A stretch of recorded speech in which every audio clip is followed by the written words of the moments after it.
ಇವತ್ತು ನಾನು ತುಂಬ ಸಿಂಪಲ್ಲಾಗಿರೋ ಅಷ್ಟೇ ತುಂಬ ರುಚಿಯಾಗಿರುವಂಥ ಬ್ರಾಕ್ಲಿ ರೆಸಿಪಿ ತೊಗೊಂಬಂದಿದ್ದೀನಿ.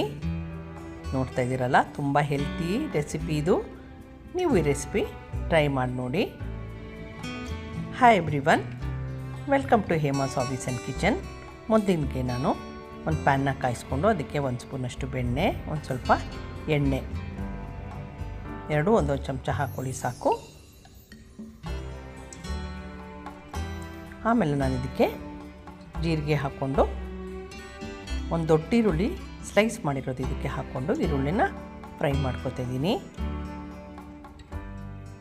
ಯಾರಿಗೆಲ್ಲ ಈ ಥರ ಹೆಲ್ತಿ ರೆಸಿಪಿ ಇಷ್ಟ ಕಾಮೆಂಟ್ ಮಾಡಿ ಹೇಳಿ, ಲೈಕ್ ಮಾಡಿ, subscribe to Hema's hobbies and kitchen. ಇವಾಗ ಈರುಳ್ಳಿ ನಾವು ಟ್ರಾನ್ಸ್ಪರೆಂಟ್ ಆಗೋವರೆಗೂ ಫ್ರೈ ಮಾಡ್ಕೋಬೇಕಾಗುತ್ತೆ.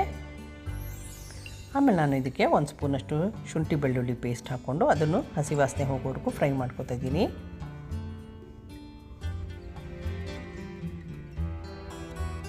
ಆಮೇಲೆ ಇದು ನೀಟಾಗಿ ಫ್ರೈ ಆದಮೇಲೆ ನಾನು ಇವಾಗ 1 ಕಪ್ಪಷ್ಟು ಬ್ರಾಕ್ಲಿನ ಬಿಡಿಸಿ ಇದಕ್ಕೆ ಅದನ್ನು ಉಪ್ಪು ನೀರಲ್ಲಿ ಚೆನ್ನಾಗಿ ತೊಳೆದು ಇದಕ್ಕೆ ಹಾಕ್ಕೊಳ್ತಾ ಇದ್ದೀನಿ.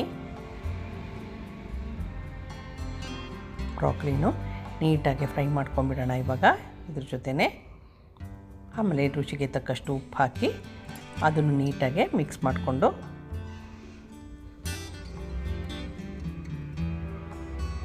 ಇದನ್ನು ಒಂದು 2 ನಿಮಿಷ ಸ್ವಲ್ಪ ಅದು ಈ ಸ್ಟೀಮಲ್ಲೇ ಇದು ಬೇಯಬೇಕು. ಅದರಿಂದ ಮುಚ್ಚಿಬಿಟ್ಟು ನಾನು ಇದನ್ನು 1-2 ನಿಮಿಷ ಬೇಯಿಸ್ಕೊತಾ ಇದ್ದೀನಿ. ನೋಡಿ 2 ನಿಮಿಷ ಆದಮೇಲೆ ಇವಾಗ ನೋಡಿ ಸಾಫ್ಟ್ ಆಗಿರುತ್ತೆ. ಸ್ವಲ್ಪ ತುಂಬ ಬೇಯಿಸೋದು ಬೇಡ, ಅದು ಹೋಗ್ತಾ ಹೋಗ್ತಾ ಸಾಫ್ಟಾಗಿ ಜಲ್ದಿ ಬೆಂದೋಗುತ್ತೆ ಇದು. ಬಟ್ ತುಂಬ ಹೆಲ್ತಿ, ತುಂಬ ನ್ಯೂಟ್ರಿಯೆಂಟ್ಸ್ ಇರುತ್ತೆ ಬ್ರಾಕ್ಲಿನಲ್ಲಿ. ಆಮೇಲೆ ನಾನು ಇದಕ್ಕೆ ಚಿಲ್ಲಿ ಪೌಡರ್, ಧನಿಯಾ ಪೌಡರ್, ಗರಂ ಮಸಾಲ ಪೌಡರ್ ಎಲ್ಲ ಒಂದು ಸ್ವಲ್ಪನೇ ಹಾಕ್ಕೊಳ್ತಾ ಇದ್ದೀನಿ. ಇದನ್ನೆಲ್ಲ ನೀಟಾಗಿ ಮಿಕ್ಸ್ ಮಾಡಿಕೊಂಡು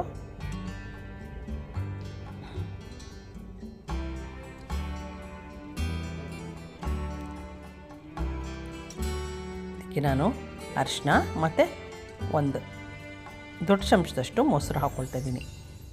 ಈ ರೆಸಿಪಿ ನೀವು ಟ್ರೈ ಮಾಡಿ ನೋಡಿ, ತುಂಬ ಟೇಸ್ಟಿಯಾಗಿರುತ್ತೆ. ನಮ್ಮನೇಲಂತೂ ಎಲ್ಲ ಖಾಲಿ ಆಗೋಯ್ತು ಮಾಡಿದ ತಕ್ಷಣ. ಎಲ್ಲ ತಿಂದುಬಿಟ್ರು ಚಪಾತಿ ಮೇಲೆ, ರೈಸ್ ಮೇಲೆ ಸೈಡ್ ಡಿಶ್ ಆಗಿ ಇದನ್ನು ನೀವು ಮಾಡ್ಕೋಬೋದು. ಇದನ್ನು ನೀಟಾಗಿ ಇವಾಗ ಒಂದು ಮಿಕ್ಸ್ ಮಾಡ್ಕೊಂಬಿಡೋಣ, ಮೊಸರೆಲ್ಲ ಚೆನ್ನಾಗಿ ಹೊಂದ್ಕೊಳ್ಳೋ ಥರ.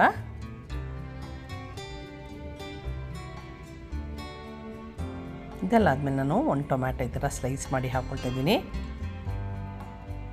ಈ ಥರ ಹಾಕೋದ್ರಿಂದ ಟೊಮ್ಯಾಟೊನೂ ಜಾಸ್ತಿ ಬೇಯಬಾರ್ದು, ಇದರಲ್ಲಿ ಲೈಟಾಗಿ ಬೇಯಿಸ್ಕೊಂಡ್ರೆ ಸಾಕು. ಆಮೇಲೆ ಒಂದು ಮುಚ್ಚಿಬಿಟ್ಟು ಒಂದು ಅರ್ಧ ನಿಮಿಷ ಸಾಕು, ಸ್ವಲ್ಪ ಇದನ್ನು ಹೊಂದ್ಕೊಳ್ಳೋ ಥರ ಬೇಯಿಸ್ಕೊಂಡ್ಬಿಡೋಣ.